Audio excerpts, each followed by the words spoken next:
तो इस्लामाबाद में हुई बातचीत बेनतीजा रही और इसके बाद अब हालात और भी गंभीर नजर आ रहे हैं, क्योंकि यहां पर हॉर्मोन्स पर डीमाइनिंग का काम अमेरिका की तरफ से शुरू कर दिया गया है। लेकिन ईरान चुप है। ईरान की ये खामोशी क्या कोई तूफान से पहले की खामोशी है या फिर क्या कुछ कहती है, ये देखना होगा। राणा सर, आप कह रहे थे कि डीमाइनिंग का काम शुरू हो चुका है अमेरिका की तरफ से, ईरान चुप है, चाइना ने ईरान को समझाया है इसलिए ईरान चुप है। लेकिन अगर डीमाइनिंग हो जाती है तो ईरान के हाथ में इससे तो पूरी जंग निकल जाएगी, पूरा खेल निकल जाएगा, उसके बाद तो ईरान के पास कुछ बचेगा ही नहीं। तो ईरान आखिरकार चुप क्यों है और चाइना ने ऐसा क्या समझा दिया है ईरान को? जी नमस्कार। देखिए, जब हम इस तरह की बात करते हैं तो वॉर अभी भी कंटिन्यूअसली चल रही है। सिर्फ उसमें एक थोड़ा सा स्लोनेस आया है और सिमर तो वॉर हर तरफ कर ही रही है, इंक्लूडिंग इंक्लूडिंग लेबनान और इजराइल। जहां तक हॉर्मुज की आप बात कर रहे हैं, नेटो देशों ने ऑलरेडी मना कर दिया था अमेरिका को कि वो इसमें हिस्सा नहीं लेंगे। और जहां तक आप बात कर रहे हैं कि इंडिया और चाइना को प्रेशर कर सकता है अमेरिका, तो वो भी बात सिर्फ डिप्लोमेटिक लेवल तक ही प्रेशर कर सकते हैं इंडिया और चाइना। और चाइना के साथ डायरेक्ट कांटेक्ट ईरान का बना हुआ है और इस तरह से प्रतीत हो रहा है कि कुछ ऐसी बात रहेगी कि अमेरिका पार्शियली जो सैंक्शंस हैं चाइना के लिए ईरान की, उन्हें हल्का करने की और कमजोर करने की और खत्म करने की कोशिश करेगा, जिससे ये प्रतीत होता है कि जो उन्हें ऑयल चाहिए चाइना को, वो ईरान को ऑफिशियली वो परमिट करेगा कि आप चाइना को ऑयल सप्लाई कर सकते हैं। इसको पार्शियल सैंक्शंस हटाने को कह सकते हैं इस बात को। जहां तक इंडिया की बातचीत है, इंडिया ने अपने आप को काफी सक्षम बना के रखा है और काफी, आप देखेंगे कि पिछले कुछ दिनों में इंडिया ने अपने आप को काफी संभाला हुआ है और तरह तरह से अपना डाइवर्सिफाई करके फ्यूल का भी मैनेजमेंट ठीक से कर रहा है। और यहाँ तक कि चाइना की बात है, चाइना को इस बात से बहुत ज्यादा परेशानी है और वो इस बात में बहुत जरूरी है उन्हें कि अमेरिका के साथ मिलकर वो अपनी सैंक्शंस इस वक्त हटवा लें और ईरान को थोड़ा सा डी रेडिकलाइज होने की तरफ भी थोड़ा उन्हें ठीक एनकरेज है। करें। और ठीक है। ये चीजें उसी तरफ नजर आ रही हैं जाती हुई। जी। ठीक है। ठीक है राणा सर, आएंगे आपके पास। और राजेश जी, आप से ही जान लेते हैं कि ईरान की ये खामोशी डीमाइनिंग पर, क्या ये किसी तूफान के आने से पहले की खामोशी है या कोई तैयारी की जा रही है? और जिस तरीके से राणा जी कह रहे थे कि चाइना ने समझाया है ईरान को, तो ऐसा क्या समझाया है? क्योंकि मुझे नहीं लगता कि ईरान डीमाइनिंग होने देगा। देखिए, जब अब सेनकप का जो बयान आप बता रही थी कि 2 युद्धपोत वहाँ पहुँच गए हैं, डीमाइनिंग शुरू हो गई है। और मैंने अभी एक जो बताया आपके नेवल ब्लॉकेट करेंगे डोनाल्ड ट्रंप, ये ट्रंप की तरफ से सीधा है। मतलब साफ है कि हॉर्मुज स्ट्रेट पर ही कॉन्सेंट्रेट करना है अमेरिका को। तो अगर डीमाइनिंग शुरू हो गई है तो जो ईरान की चुप्पी है ये बहुत कुछ कह रही है। तो क्या ये मान लिया जाए कि ईरान ने सहमति दे दी है कि थोड़ा सा जो डीमाइनिंग आप होने दो और धीरे धीरे हम बाकी जो देशों के जो टैंकर्स है उसे गुजरने देंगे? अगर ऐसा होता है तो फिर ईरान इस युद्ध में खड़ा कैसे रहेगा? ईरान के पास जो अगर दबाव बनाने के लिए कुछ बचा हुआ था डोनाल्ड ट्रंप के ऊपर, वो यही था, हॉर्मुज स्ट्रेट था। लेकिन अगर मान लेते हैं कि अगर डिमाइनिंग शुरू हो जाती है, वहाँ पर बारूदी सुरंगों का जो जाल है वो हटना शुरू हो जाता है, तो उसके बाद भी क्या ईरान ये परमिशन देगा बाकी देशों के जहाज को? उस पर है। हॉर्मुज स्ट्रेट अभी भी ईरान के पूरी तरह से उसी के नियंत्रण में है। और डोनाल्ड ट्रंप की यही डिमांड है कि हम एक ऐसा समझौता कर ले कि हमारा भी वहाँ पर प्रेजेंस हो। वो तो यहाँ तक कह रहे हैं कि वहाँ जो इनकम होता है हम उसका शेयर भी कर सकते हैं। और जो एक समझौता का जो उन्होंने प्रारूप रखा था उसमें यही रखा था कि हॉर्मुज स्ट्रेट में अमेरिकी सैनिक भी रहे और ईरान भी रहे, और उसके बाद हम जो टोल कलेक्शन वहाँ करते हैं, अभी जो रेवेन्यू जनरेशन हो रहा है वो सिर्फ ईरान को हो रहा है। और डोनाल्ड ट्रंप के लिए ये बहुत बड़ा खतरा हो रहा है कि अगर वहीं से पैसे कमा रहा है ईरान और वहाँ से पैसे कमा करके अपने आप को वो रीबिल्ड कर लेगा, अपनी फोर्सेस को रीबिल्ड कर लेगा, तो यहाँ पर रूस एग्जाम्पल है। रूस जो इस वक्त जो हम युद्ध काल में महंगे दाम पर अब कच्चा तेल बेच रहा है रूस, और उसे बहुत पैसे आ रहे हैं, बहुत वो मोटी कमाई कर रहा है। तो जो पहले से डोनाल्ड ट्रंप लगातार रूस पे एलिगेशन लगाते रहे कि रूस तेल बेचता है पूरी दुनिया को और उससे जो रेवेन्यू का जनरेशन होता है उससे वो आर्म्स एंड अम्यूनिशंस बनाता है और खरीदता है। और वो यूक्रेन का युद्ध लड़ रहा है, 4 वर्षों से वहाँ युद्ध चल रहा है। एक तरफ यूक्रेन है, दूसरे साथ में पीछे में नेटो है, अमेरिका है, और एक तरफ रूस है। तो यहाँ पर अगर वही सीन बन रहा था कि रेवेन्यू जनरेशन ज़्यादा बढ़ गया था ईरान का, ज़्यादा पैसे अब आने लगे थे यहाँ से। अब हमारे पास ये बहुत सारे ऐसे एग्जांपल्स थे कि ईरान ने बहुत सारे टैंकर्स को पैसे लेकर के, यानी कि मनी लिया और वहाँ से जाने दिया, तो उसी को टोल हम बोल रहे हैं, कलेक्शन बोल रहे हैं मनी का, तो उसी को रोकना बहुत ज़रूरी है। तो अगर डीमाइनिंग की प्रक्रिया अगर शुरू हो चुकी है सच में, ये अभी सेंटकॉम का बयान है, तो अगर ऐसा हो चुका है तो अंतर पड़ेगा। बिल्कुल, ये सेंटकॉम का बयान है और अगर ऐसा होता है तो ज़रूर असर पड़ेगा। लेकिन यहाँ पर डोनाल्ड ट्रंप को समझ पाना बड़ा आसान है, बड़ा मुश्किल है, क्योंकि कुछ टाइम पहले डोनाल्ड ट्रंप ने कहा था राजेश जी यहाँ पर कि हमें कोई इंटरेस्ट नहीं है हॉर्मुज़ में, हमें उसकी ज़रूरत ही नहीं है। लेकिन उसके बाद अचानक से हॉर्मुज़ को लेकर उन्होंने उतावलापन दिखाया कि इसको खोलना बहुत ज़रूरी है, हमारे लिए बहुत ज़रूरी है, ये सबके लिए बहुत ज़रूरी है। नाटो से उन्होंने समर्थन मांगा, वहाँ से इनकार कर दिया गया। अब वो पूरी तरीके से जो है वो शुरू हो चुके हैं कि मैं तो यहाँ पर अब एक्शन के लिए तैयार हूँ। एक्शन होता है तो बड़ा फसाद होगा और भी ज़्यादा, क्योंकि हॉर्मुज़ जो है वो सबसे मजबूत पकड़ है ईरान की, जो वो बिल्कुल भी छोड़ना नहीं चाहेगा। और ईरान के इस हॉर्मुज़ पर आगे बढ़ता जा रहा है लगातार अमेरिका। राणा सर, आने वाले हालात कैसे नज़र आ रहे हैं? क्योंकि यहाँ पर अमेरिका ने तो अपनी कार्रवाई शुरू कर दी है डीमाइनिंग की और ईरान चुप है। और यहाँ पर ईरान की तरफ से ये भी कहा जा रहा है कि आगे बातचीत की संभावना हम जता रहे हैं कि आगे भी बातचीत हो। पाकिस्तान भी यही कह रहा है कि हम आगे बातचीत कराने की पूरी कोशिश कर रहे हैं। जी हाँ, हमें इस चीज की कंफ्यूजन हो रही है, इसलिए हमारी बातचीत में कुछ वेरिएशन आ रहा है कि क्या अमेरिका और ईरान इस वॉर को कम करना चाह रहे हैं या बढ़ाना चाह रहे हैं। अगर हम कहें कि इस वॉर को बढ़ाना चाह रहे हैं तो हम जो भी बातें कर रहे हैं सब ठीक है कि हॉर्मुज़ पर ईरान बिल्कुल कंट्रोल नहीं होने देगा, मगर स्थिति इस वक्त ऐसी नहीं है। इन बातचीत के खत्म होने के बाद, जिसे कि फेल कोई भी नहीं कह रहा है, सिर्फ ये इनकंक्लूसिव कह के आगे बात बढ़ा रहे हैं कि इसके बाद हम देखेंगे आगे क्या करना है। तो वॉर को कम करने की बातचीत की जा रही है और डायरेक्टली और इनडायरेक्टली बहुत सारे और प्लेयर्स इसमें आ गए हैं जो ये कोशिश कर रहे हैं कि इस वॉर को कम कैसे किया जाए। और अगर हम कम करने की बात करते हैं तो ईरान को वही स्थिति में आना पड़ेगा जो स्थिति इस वॉर से पहले थी हॉर्मुज़ के बारे में। हॉर्मुज़ पहले भी ईरान के कंट्रोल में नहीं थी, सिर्फ उनके नजदीक थी, और आज भी हॉर्मुज़ वही है और ज्योग्राफी में कोई चेंजेस नहीं हुए हैं। वो सिर्फ ब्लैकमेल तब कर सकता है जब वॉर चल रही है, और अगर वॉर नहीं चल रही है तो और भी देश उसे इस तरह की कोई करने नहीं देगा बातचीत कि वो उसे कंट्रोल कर लें, जो कि पहले आज तक नहीं हुआ।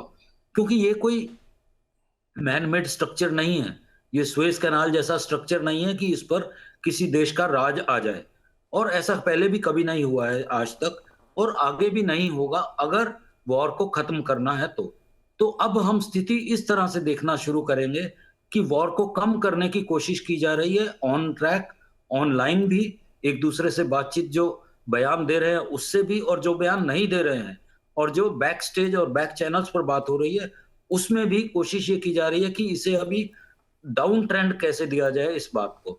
इसीलिए अगर हम वो चीज देखकर चलें तो डीमाइनिंग भी समझ में आती है, और ईरान का उसमें कोई रिएक्शन ना हो वो भी समझ में आता है, और अमेरिका का ये कहना कि हम partial sanctions, partial release of funds from कतार फॉर ईरान, वो सब हम अभी भी सोच रहे हैं। बातचीत हालांकि हमारी परमानेंटली पूरी क्लोज नहीं हुई है और आगे टेक्निकली चलती रहेगी। जी बिल्कुल, बातचीत क्लोज नहीं हुई है, लेकिन आगे कब बातचीत होगी ये भी तय नहीं किया गया है। ये तय कब किया जाएगा ये भी देखना होगा, लेकिन आगे बातचीत राजेश जी कब होगी ये तय नहीं किया गया। उससे पहले ही यहाँ पर हॉर्मुज़ पर एक्शन जो है वो अमेरिका का देखा जा रहा है, तो ये हालात को और भी ज़्यादा गंभीर बना रहा है। 15 दिनों की अवधि को क्या आगे बढ़ाया जाएगा, अगली बातचीत कब होगी, इस पर भी अभी सस्पेंस बना हुआ है। उसी बीच यहाँ पर डीमाइनिंग का काम शुरू किया जा रहा है। दूसरी तरफ चाइना की आप बात कर रहे थे लगातार, चाइना को अभी हाल फिलहाल में ही डोनाल्ड ट्रंप ने धमकी दी है कि अगर चाइना जो है किसी भी तरीके से हथियार सप्लाई करता है, ईरान को हथियार देता है, तो चाइना का अंजाम बुरा होगा। पूरी तरीके से चाइना को भी अब आड़े हाथों ले रहा है अमेरिका। देखिए, चाइना एक वाशिंगटन पोस्ट में एक आर्टिकल छपा था, उसमें 2 इमेजेस थे। उसमें एक चाइनीज वेसल्स थे, वो जा रहे थे ईरान की तरफ से, और जानकारी उसमें ये दी गई थी कि ये रॉकेट फ्यूल्स लेकर जा रहे हैं। तो चाइना इन्वॉल्व पहले से ही है, युद्ध के पहले दिन से ही है। और उस दिन ये साबित हो रहा था कि अगर वो रिपोर्ट सही है तो कि रॉकेट फ्यूल्स अगर वो भेज रहा है ईरान में, तो वहां पर उसे मिसाइल्स जो प्रोग्राम के लिए जो चाहिए वो भेज रहा था। तो चाइना का सबसे बड़ा जो इंटरेस्ट है उसका अपना, उसकी जो जरूरत है तेल की, 90% अगर वो तेल ईरान से लेता है, तो वो बिल्कुल नहीं चाहेगा कि जिस तरह से वेनेजुएला पूरी तरह से कब्जे में आ गया है अमेरिका के, वहां उनका एक अपना है पिट्ठू बैठा हुआ है, वही अगर ईरान में वो बैठा लेंगे तो चाइना को तेल मिलेगा कहां से? फिर चाइना मजबूर हो जाएगा, अमेरिका के ऊपर निर्भर हो जाएगा। वो उनकी मर्जी से जितना तेल चाहेंगे, अमेरिका के डोनाल्ड राष्ट्रपति जितना चाहेंगे उतना वो तेल देंगे, अपनी कीमत पर देंगे, अपनी मर्जी से देंगे। तो चाइना ये कभी नहीं चाहेगा, बिल्कुल नहीं चाहेगा कि हाँ ईरान पे किसी भी तरह से कंट्रोल, उसके जो तेल के कुएं हैं उस पर जो कंट्रोल हो, किसी भी तरीके से डायरेक्ट या इनडायरेक्ट अमेरिका का हो जाए। तो इसीलिए वो पीछे से मदद कर रहा है। और जैसा कि मैंने आपको पहले बताया कि चाइना को अमेरिका नाराज नहीं कर सकता है, क्योंकि उसे रेयर अर्थ मेटल्स चाहिए चाइना से। 90% अपनी जरूरत का अमेरिका रेयर अर्थ मेटल्स जो है वो चाइना से लेता है। उसके पास रेयर अर्थ मेटल्स है ही नहीं, तो 100% तो वो इंपोर्ट करता है। अगर वो इंपोर्ट करता है उसमें से 90% वो चाइना से लेता है। तो ना अमेरिका चाइना को नाराज कर सकता है, और ना चाइना चाहेगा कि ईरान के ऊपर कब्जा हो जाए अमेरिका का किसी भी इंटरेस्ट का, क्योंकि उसे कच्चा तेल, उसकी एनर्जी की जो सिक्योरिटी है वो 100% ईरान पर ही है, 90% तो लेता ही है, हॉर्मुज स्ट्रेट से गुजरता। हाँ, अगर डीमाइनिंग हो रही है तो इसका इंडिकेशंस ये आ रहा है कि इसका मतलब थोड़ा लचीला हो रहा है ईरान। इसका मतलब ये हुआ कि वो लचीला हो रहा है। डीमाइनिंग अगर होने दे रहा है तो इसका मतलब है कि बाकी जो और जो क्या ऐसा नहीं हो सकता कि अभी ईरान शांत है, लेकिन डी माइनिंग का काम आगे बढ़ेगा तो शायद यहां पर कोई रुख ईरान का देखा जा सके? क्योंकि ईरान यहां पर चुप कैसे रह सकता है? अगर हाथों से हॉर्मोज निकल गया तो फिर बचा क्या? बचा क्या? वो दबाव कैसे बनाएगा डोनाल्ड ट्रंप के ऊपर? वही तो है। ट्रंप की परेशानी कहां है? ट्रंप की बहुत बड़ी परेशानी है अपने ही देश में, अमेरिका में। वहां पर लोग उसके खिलाफ मुखर हो रहे हैं, जवाब मांग रहे हैं, उनसे सवाल पूछा जा रहा है डोनाल्ड ट्रंप से। जनता वहां, अभी थोड़े दिन पहले की बात है, 90 लाख से ज्यादा अमेरिकी जनता सड़कों पर उतरी थी और ये कहा था नो किंग्स, प्रोटेस्ट किया था। और उसमें इस बार ईरान मुद्दा भी इन्वॉल्व था। पहले भी ऐसे प्रोटेस्ट 2 बार हो चुके हैं, लेकिन इस बार ईरान भी था। और वहां महंगाई बढ़ रही है, जो जानकारी अमेरिका से निकल कर आ रही है, वहां पर खाने पीने की चीजों की कीमतें बढ़ गई हैं इस हॉर्मुज स्ट्रेट की बंदी की वजह से। तो जो चौतरफा दबाव जो डोनाल्ड ट्रंप के ऊपर पड़ रहा था, उसमें एक बहुत बड़ा था अमेरिका के अंदर से उसके खिलाफ आवाज जो उठ रही थी डोनाल्ड ट्रंप के खिलाफ। दूसरा नेटो ने साथ देने से मना कर दिया था। तो एक तरफ वो यहां इस युद्ध में अमेरिका फंस गया है, दूसरी तरफ घर में सवाल पूछे जा रहे हैं, प्रदर्शन हो रहे हैं, तीसरा नेटो ने साथ देना बंद कर दिया। तो अब बहुत जरूरी था डोनाल्ड ट्रंप के लिए कि एक बीच का रास्ता, एक फेस सेविंग फार्मूला निकाल लिया जाए। और अगर सच में डीमाइनिंग शुरू हो गई है, ईरान होने दे रहा, तो ये एक ऐसा इंडिकेशन है जिसकी पूरी दुनिया इंतजार कर रही थी। तो ये एक ऐसा इंडिकेशन जिसका पूरी दुनिया इंतजार कर रही थी। अगर डीमाइनिंग होगी तो उसके बाद शर्तें जो हैं वो अमेरिका की ही ईरान पर हावी होती चली जाएंगी। ऐसे में तो ईरान का जो न्यूक्लियर प्लांट है वो भी खतरे में है, उसमें भी वो आगे काम नहीं कर पाएगा। ज्यादातर तो बर्बाद पहले ही कर चुका है। जानकारी तो ये देखिए, तुलसी गबार्ड जो नेशनल इंटेलिजेंस की डायरेक्टर है ट्रंप एडमिनिस्ट्रेशन में, अमेरिका में, उनका एक बयान है, लिखित बयान है अमेरिका में ही। उन्होंने ये कहा कि 2025 के जून में जो 12 दिनों का युद्ध हुआ था इजराइल और ईरान के बीच में, उसमें जो ईरान का जो परमाणु कार्यक्रम जो चल रहे थे, जितनी न्यूक्लियर फैसिलिटीज थी, बुशहर है, इस्फहान है, जहां है, सब ज्यादातर बर्बाद हो गए थे 2025 में ही। तो तुलसी गबार्ड ने तो ये एलिगेशन लगाया था ट्रंप के ऊपर कि आपने झूठ बोल करके हमला बोला है, वहां परमाणु कार्यक्रम तो चल ही नहीं रहा है। मतलब साफ था, पूरी दुनिया यही कह रही थी कि आपकी नजर तेल के कुओं पर थी, आपकी नजर एनर्जी पर थी। परमाणु कार्यक्रम तो वहां पहले ही, 1 साल पहले ही वहां बहुत इतना नुकसान हो गया था ईरान का कि वो वहां कर भी नहीं सकता। हाँ, अगर उसके पास एनरिच्ड यूरेनियम है, उसने कहीं छुपा कर रखा है, तो बिल्कुल जाहिर है अमेरिका चाहेगा कि उसे चुरा ले, वहां से वो ले आए, ताकि उसके हाथ में कम से कम परमाणु बम बनाने के जितने भी रास्ते हैं वो बंद हो जाए। तो महेंद्र दत्ता सर, ये ईरान की चुप्पी क्यों?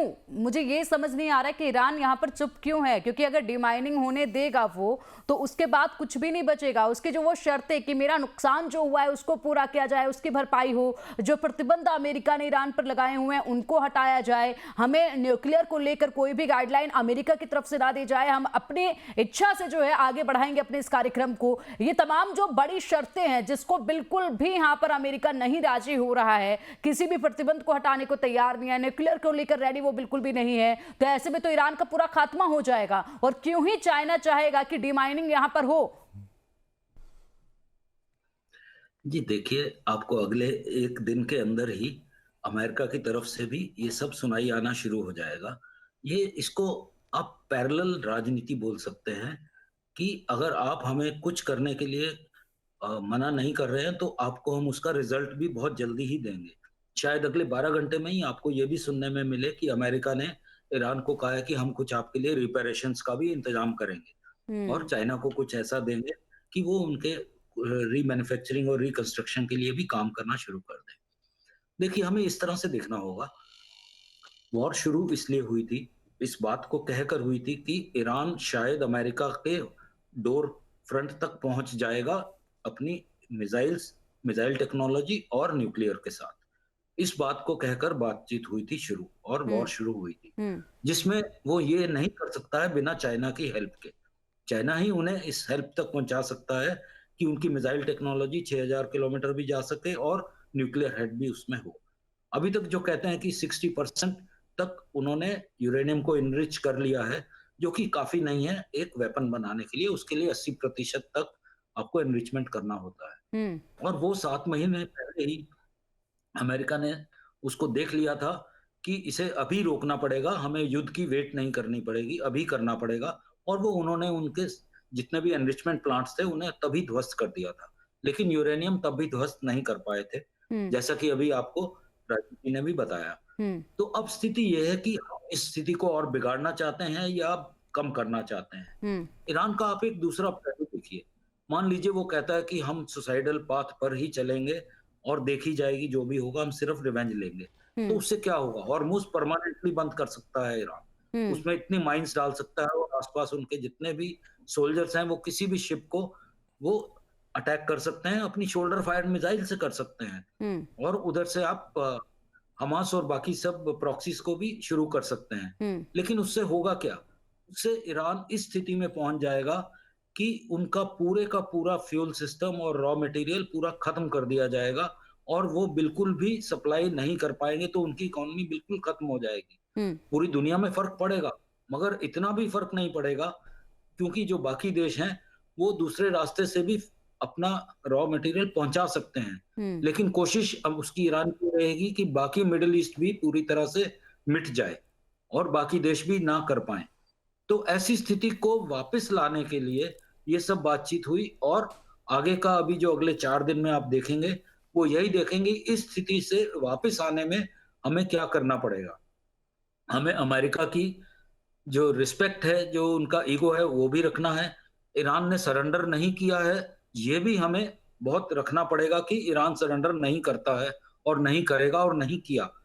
वो तभी हो सकता है कि ईरान कुछ चीज़ें ओवरलुक करे और अमेरिका उन्हें उस बात का पूरे का पूरा खामियाज़ा भी दे बिना उनके माँगे हुए। हम्म। और मुझे ऐसा प्रतीत हो रहा है कि बातचीत उसी तरफ चल रही है कि आप थोड़ा-सा ओवरलुक करेंगे तो हम भी आपको अगले 24 घंटे में कुछ ऐसा देंगे जिससे आपने सरेंडर कर दिया ऐसा नहीं लगेगा। जी। ठीक है, तो राणा सर, जिस तरीके से आप बता रहे हैं, यानी कि अब आने वाले वक्त में जो है वो थोड़े से हालात सामान्य होते नजर आ सकते हैं, सहमति थोड़ी सी बनती जो है वो नजर आ सकती है। जैसे कि आप बता रहे हैं कि अब दोनों ही तरफ से नरमे दिखाई जाएगी कि अगर आप यहाँ पर डिमाइनिंग कर रहे हैं तो हम कुछ भी नहीं कह रहे हैं, लेकिन आपको भी आगे हमारे लिए कदम बढ़ाने होंगे। कंपनसेट को लेकर हम बात करते हैं, लेकिन जैसे कि शिवदान सर भी बता रहे थे, कंपनसेट कभी भी अमेरिका करता नहीं है और ये जो नुकसान हुआ है इसकी भरपाई फिर आखिरकार कहां से करेगा? नहीं, हर्जाना तो बिल्कुल नहीं देगा। हर्जाना बिल्कुल नहीं देगा। और सबसे बड़ी बात राजेश जी यहाँ पर ये कि इतना नुकसान हो चुका है, आर्थिक तौर पर ईरान कमजोर होता जा रहा है लगातार। अब उसके ऊपर प्रतिबंध भी अमेरिका ने लगाए हुए हैं, खुलकर वो दूसरे कंट्रीज के साथ व्यापार नहीं कर सकता है, टोल टैक्स वो टैक्स यहाँ से वसूल नहीं सकता है हॉर्मुज़ पर से, उस पर भी पूरी तरीके से अमेरिका अपनी कार्रवाई कर रहा है। तो ये जो नुकसान है इसकी भरपाई फिर ईरान कहां से करेगा? देखिए, अभी अगर डिमाइनिंग का प्रोसेस अगर सच में शुरू हो चुका है तो जो मुझको नजर आ रहा है वो यही है कि ईरान की तरफ से थोड़ा लचीलापन दिखाया जा रहा है। क्योंकि आपको याद होगा कि एक दिन खर्ग आइलैंड पर शाम में हमला बोल दिया था अमेरिका ने और मिलिट्री इंस्टॉलेशंस पे हमला किया था। तो लेकिन अमेरिका ये मैसेज दे रहा था कि अगर हम आपके मिलिट्री एसेट्स पर हमला कर रहे हैं खर्ग आइलैंड में, तो हम जो आपके जो तेल के जो कुएं हैं, जो स्टोरेज है, हम उसे बर्बाद कर सकते हैं। और उसके बाद से ही फिर ये बातचीत के टेबल की तरफ लोग जाने लगे थे। तो ईरान को भी ये बिल्कुल पता है कि अगर हॉर्मुज स्ट्रेट पूरी तरह से बंद हो जाता है तो उसका अपना जो रेवेन्यू जनरेशन है वो बंद हो जाएगा। अगर वहां पर हमला होता है, खर्ग आइलैंड पे बड़ा हमला कर देते हैं, जो कि अभी तक ऐसा नहीं हो रहा है कि हाँ किसी के एनर्जी पर बहुत ज़्यादा हमला बड़ा हो रहा हो, लेकिन अमेरिका के पास एक रास्ता अभी भी बचा हुआ है कि अगर वो खर्ग आइलैंड पे तेल के कुओं और एनर्जी के जो वहाँ पर जो सिक्योरिटी है, वहाँ पर अगर आसपास में हमले शुरू कर देगा तो ईरान कमज़ोर पड़ जाएगा। ईरान के पास सब कुछ वहीं है, उसकी जो इकोनॉमी है वो खर्ग आइलैंड से ही चलती है, उसका जो 90% से ज़्यादा जो तेल का जो वहाँ से एक्सपोर्ट होता है वो उसी रास्ते गुजरता है। तो डिमाइनिंग के लिए अगर मौका दे रहा है, इसका मतलब हुआ कि ईरान की तरफ से थोड़ा लचीलापन है। और उस जो पाकिस्तान में जो बातचीत का नतीजा नहीं निकला, इसका मतलब हुआ कि वो एक दिखाया गया दुनिया को कि ईरान कमज़ोर नहीं पड़ा, ईरान झुका नहीं है। एक तरफ ब्रांड अमेरिका को बचाना है, डोनाल्ड ट्रंप को, डॉलर का जो इज्जत है दुनिया में उसे बचाना है, दूसरी तरफ ईरान को यह बचाना है कि मैं कभी हारता नहीं हूं, मैं कभी हारता नहीं हूं। हाँ, अगर अंदर खाने में डिप्लोमेटिक चैनल में बातचीत चल रही है और डिमाइनिंग के लिए अगर वो मान चुका है तो उसका फायदा सबको है। डिमाइनिंग से फायदा ईरान को भी है कि उसका खुद की इकोनॉमी वहीं से चलती है। चाइना को फायदा होगा कि उसका जो तेल का जो सप्लाई ये होता रहेगा, पूरी दुनिया में सप्लाई चेन बनी रहेगी। मेहंदी रत्ता सर, आने वाले जो ये अवधि है सीज फायर की 15 दिन की थी, ये कितने दिनों की आगे बढ़ती नजर आ रही है आपको? आने वाले कितने दिनों में आप तस्वीरें जो हैं वो बदलती हुई नजर आ रही है आपको? देखिए, इसको आप इस तरह से देखिए, ये वॉर सिमर तो करता ही रहेगा, छोटे लेवल पर ये वॉर चलता रहेगा। अभी इसके एकदम से रुकने की कहीं भी कोई इंडिकेशन नहीं दिखाई दे रही है। और इजराइल और लेबनान भी इससे कनेक्टेड हैं, उनका भी एकदम से बिल्कुल जीरो होना मुमकिन नहीं दिखाई दे रहा है। और जो उनके प्रॉक्सी ग्रुप्स हैं वो भी अपना एक्शन लेते रहेंगे और करते रहेंगे। और इस वॉर को कोशिश ये की जा रही है कि दोबारा से बढ़ती हुई ना दिखे ये, क्योंकि अगर दोबारा से बढ़ती है तो अमेरिका को इस बार और भी बड़ा अटैक करना पड़ेगा, जो कि उसके बाद फिर ये एकदम से रुकने वाला नहीं है। और दोनों कोशिश यही कर रहे हैं, दोनों पार्टीज, की उस स्थिति में ना पहुंचे। अदरवाइज दोनों पार्टी को मालूम था कि इस्लामाबाद में कुछ नहीं होने वाला है, मगर फिर भी वो दोनों इतनी बड़ी मीटिंग करने को तैयार इसलिए हुए क्योंकि दोनों चाहते हैं कि उस स्थिति पर ना पहुंचे जहां से वापस नहीं आया जा सके। अभी भी उस स्थिति पर नहीं पहुंचे। आप देखेंगे बहुत कैलिब्रेटेड वॉर रहा है अभी तक। जहां की जो अभी राजीव जी ने बताया, जो आइलैंड है खर्ग, वहां पर भी उनका जो सप्लाई चेन का सिस्टम है उसे छोड़कर बाकी सब ध्वस्त कर दिया गया है। उसे अभी भी छोड़ दिया गया है कि अगर बातचीत ठीक हो जाती है तो कम से कम उनके पास कुछ तो ऐसा रहना चाहिए कि जो वो और खो सकते हैं। डिसैलिनेशन को बिल्कुल नहीं छेड़ा गया है और पावर प्लांट्स को